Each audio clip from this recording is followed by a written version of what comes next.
ನಿಲ್ಲಿಸಿದ್ದ Mahindra car ಸ್ಫೋಟ, ಓರ್ವನಿಗೆ ಗಾಯ, bomb ಇಟ್ಟಿರುವ ಶಂಕೆ. ಬಾಗಲಕೋಟೆ ಜಿಲ್ಲೆಯ ಜಮಖಂಡಿ ತಾಲೂಕಿನ ಹಿಪ್ಪರಗಿ ಗ್ರಾಮದಲ್ಲಿ ನಿಲ್ಲಿಸಿದ್ದ ಮಹೀಂದ್ರಾ XUV 300 ಕಾರೊಂದು ನಿಗೂಢವಾಗಿ ಭೀಕರವಾಗಿ ಸ್ಫೋಟಗೊಂಡಿರುವ ಘಟನೆ ಸಂಭವಿಸಿದೆ. ಈ ಅನಿರೀಕ್ಷಿತ ಅವಘಡದಲ್ಲಿ ಓರ್ವ ವ್ಯಕ್ತಿ ಗಾಯಗೊಂಡಿದ್ದು, ಅವರನ್ನು ತಕ್ಷಣವೇ ಹತ್ತಿರದ ಆಸ್ಪತ್ರೆಗೆ ದಾಖಲಿಸಲಾಗಿದೆ. ಈ ದುರಂತವು ಗ್ರಾಮದ ಸಮೀಪವಿರುವ ಯುವರಾಜ ವೈನ್ ಶಾಪ್ ಎದುರು ನಡೆದಿದೆ.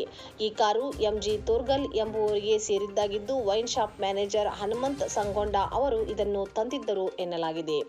ಘಟನೆಯ ಮಾಹಿತಿ ತಿಳಿಯುತ್ತಿದ್ದಂತೆಯೇ ಜಮಖಂಡಿ ಅಗ್ನಿಶಾಮಕ ದಳದ ಸಿಬ್ಬಂದಿ ಸ್ಥಳಕ್ಕೆ ಧಾವಿಸಿ ಬೆಂಕಿ ನಂದಿಸುವಲ್ಲಿ ಯಶಸ್ವಿಯಾಗಿದ್ದಾರೆ. ವಿಷಯ ತಿಳಿದ ಜಮಖಂಡಿ ಗ್ರಾಮೀಣ ಠಾಣೆ ಪೊಲೀಸರು ಹಾಗೂ ವೈಜ್ಞಾನಿಕ ತನಿಖಾ ತಂಡ ಸ್ಥಳಕ್ಕೆ ಭೇಟಿ ನೀಡಿ ಕೂಲಂಕುಷ ಪರಿಶೀಲನೆ ನಡೆಸಿದ್ದಾರೆ. ಕಾರಿನಲ್ಲಿ ಯಾವುದೇ ತಾಂತ್ರಿಕ ದೋಷ ಅಥವಾ ಹಾನಿ ಇರಲಿಲ್ಲ.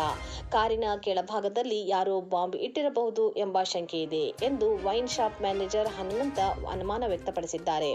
ಬಾಗಲಕೋಟ್ SP ಹೇಳಿದ್ದೇನು? ಪ್ರಸ್ತುತ ಪೊಲೀಸರು ಪ್ರಕರಣ ದಾಖಲಿಸಿಕೊಂಡು ಮುಂದಿನ ತನಿಖೆ ಕೈಗೊಂಡಿದ್ದಾರೆ.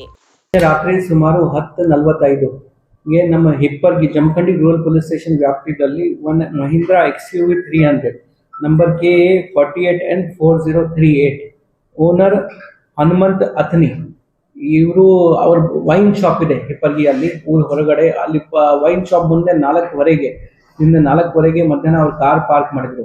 10:45ಗೆ ಈ ಕಾರಲ್ಲಿ ಬ್ಲಾಸ್ಟ್ ಆಗಿದೆ. ಅವರು ಬ್ಲಾಸ್ಟ್ ಕಾರಣ ಈಗ ನಾವು ಪರಿಶೀಲನೆ ಮಾಡ್ತಾ ಇದ್ದೀವಿ. 10:45ಗೆ ಬ್ಲಾಸ್ಟ್ ಆದ ತಕ್ಷಣ ನಾನು, ನಮ್ಮ DSP ಅವರು, ನಮ್ಮ CPI, ನಮ್ಮ PSI ಅವರು ಎಲ್ಲರೂ ಸ್ಪಾಟ್ಗೆ ಇಮಿಡಿಯೇಟ್ಲಿ ನಾವು ಭೇಟಿ ನೀಡಿದ್ದೀವಿ.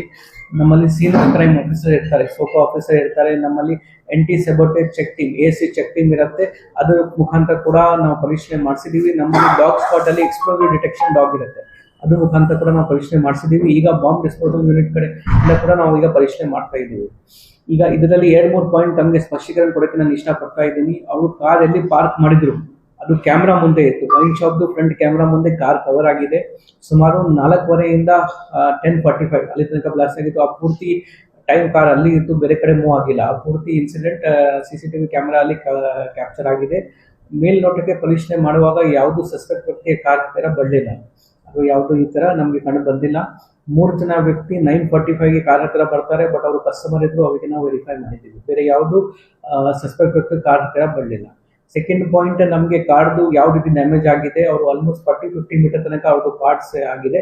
ಟೆಕ್ನಿಕಲ್ ಫಾಲ್ಟ್ ಇರಬಹುದು, ಯಾವುದು ನಮಗೆ ಎಕ್ಸ್ಪ್ಲೋಸಿವ್ ಇರಲಿ, ಲೂಸ್ ಮಟೀರಿಯಲ್ ಇರಲಿ, ಯಾವುದು ನಮಗೆ ಕಂಡು ಬರ್ತಾ ಇಲ್ಲ. ನಮ್ಮ ಎಕ್ಸ್ಪ್ಲೋಸಿವ್ ಡಾಗ್ ಮುಖಾಂತರ ಕೂಡ ನಮಗೆ ಯಾವುದು ಎಕ್ಸ್ಪ್ಲೋಸಿವ್ ರಿಲೇಟೆಡ್ ಮಟೀರಿಯಲ್ ಕಂಡು ಬರ್ತಾ ಇಲ್ಲ. ಅದೇ ನಾವು ಡಿಟೇಲ್ ಆಗಿ ಪರಿಶೀಲನೆ ಮಾಡ್ತಾ ಇದ್ದೀವಿ. ಟೆಕ್ನಿಕಲ್ ಫಾಲ್ಟ್ ಅಂದ್ರೆ ಬ್ಯಾಟರಿ ಫಾಲ್ಟ್ ಇರಬಹುದು ಅಥವಾ ಇದು ಇಂಜನ್ ಫಾಲ್ಟ್ ಇರಬಹುದು, ಬಟ್ ಕಾರ್ಗೆ ಜಾಸ್ತಿ ಡ್ಯಾಮೇಜ್ ಆಗಿದೆ. ಯಾವ ರೀತಿ ಡ್ಯಾಮೇಜ್ ಆಯಿತು ಇನ್ನು ಪರಿಶೀಲನೆ ಮಾಡಬೇಕು. 3ನೇ ಪಾಯಿಂಟ್ ಇದರಲ್ಲಿ ಏನಿದೆ, ಯಾವುದು ವ್ಯಕ್ತಿಗೆ ಯಾವುದು ಇಂಜರಿ ಇದರಲ್ಲಿ ಆಗಿಲ್ಲ, ಯಾವುದು ಇಂಜರಿ ಆಗಿಲ್ಲ. ಒಬ್ಬ ವ್ಯಕ್ತಿ ನಮ್ಗೆ ಇವತ್ತು ಬೆಳಿಗ್ಗೆ ಮಾಹಿತಿ ಗೊತ್ತಾಯಿತು, ಅವರು ಹತ್ತಿರ ಬೈಕಿಂದ ಹೋಗುವಾಗ ಸ್ವಲ್ಪ ರೈಟ್ ಸೈಡ್ ಲೆಗ್ ಅಲ್ಲಿ ಕಾಲಲ್ಲಿ ಸ್ಕ್ರಾಚ್ ಇಂಜರಿ ಬಂದಿದೆ. ಅಂದ್ರೆ ಪೂರ್ತಿ ಔಟ್ ಆಫ್ ಡೇಂಜರ್ ಇದ್ದಾರೆ, ಅದು ಕೂಡ ಲೈಟ್ ಗಾಯ ಇದೆ. ಬಟ್ ಬಾರ್ ಓನರ್ ಇರಲಿ, ಬಾರಲ್ಲಿ ಹತ್ತಿರ ಕಸ್ಟಮರ್ ಇರಲಿ, ಯಾರಿಗೆ ಏನು ಇಂಜರಿ ಆಗಿಲ್ಲ. ಸ್ವಲ್ಪ ಪ್ರಾಪರ್ಟಿ ಡ್ಯಾಮೇಜ್ ಆಯಿತು, ಕಾರ್ ಬಿಟ್ಟು ಸ್ವಲ್ಪ ಗೋಡೆಯಲ್ಲಿ ಕ್ರ್ಯಾಕ್ ಆಗಿದೆ ಅಥವಾ ಗ್ಲಾಸ್ ಕ್ರ್ಯಾಕ್ ಆಗಿದೆ ಅಂತ ಅವರು ಹೇಳ್ತಾ ಇದ್ದಾರೆ.